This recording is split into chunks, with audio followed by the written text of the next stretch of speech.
ঈদের দিন ঈদের নামাজ পড়ে ভাইয়েরা যখন বাসায় আসবে, তখন যদি এই ডেজার্টটা ভাইয়াদেরকে খেতে দেন, তাহলে আর ঈদের সালামি আটকে থাকবে না।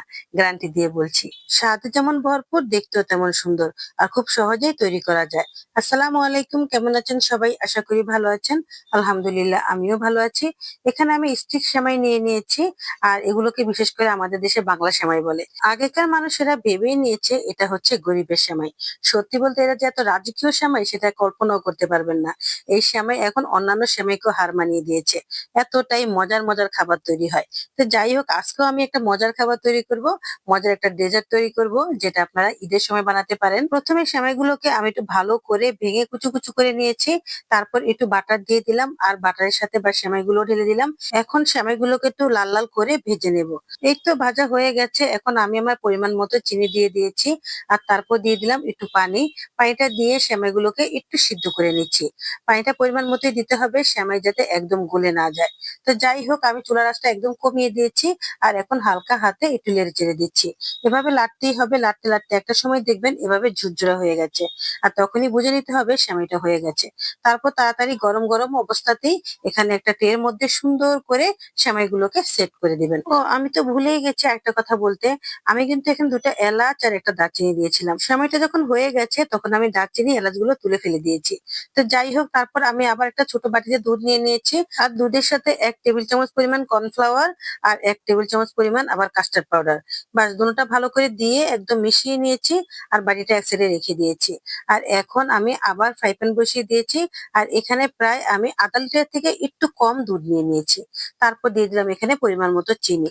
যেহেতু এটা মিষ্টি খাবার, তাই মিষ্টির পরিমাণটা বেশি থাকলেই ভালো লাগবে। এদিকে দুধটা যখন বলক এসে গেছে, তখনই আমি সেই মিশ্রণটা আস্তে আস্তে ঢেলে দিচ্ছি, আর আরেক হাতে লাড়তে শুরু করেছি। এখন কিন্তু চুলার আঁচটা একদম কমিয়ে রেখেছি, আর এদিকে লাড়তে লাড়তে দেখেন কত সুন্দর একটা গ্রেভি তৈরি হয়ে গেছে।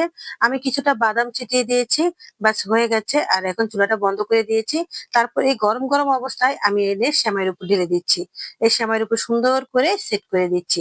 সত্যি বলতে এই ডেজার্টটা খেতে এত ভালো লাগে, কি বলবো আসলে। এটা একবার বানিয়ে আপনি ফ্রিজে রেখে দিবেন, তারপরের দিন সকালে আপনি যখন এটা খাবেন, তখনই বুঝতে পারবেন এটার গুরুত্বটা, এতটাই মজা হয়।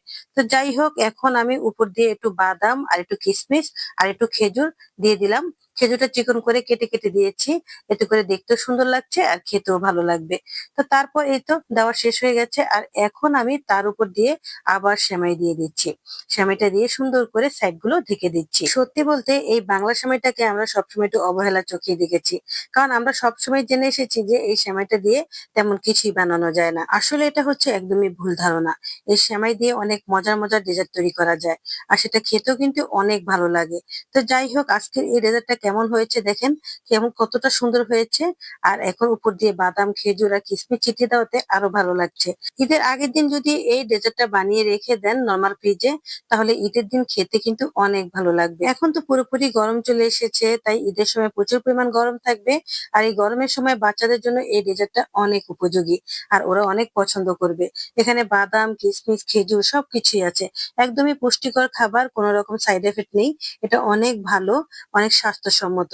তো যাই হোক, যাদের বাসায় এরকম বাংলা সেমাই আছে, তারা অবশ্যই এই ডেজার্টটা তৈরি করবেন। আমি ভুল বলছি না, একদমই সত্যি বলছি।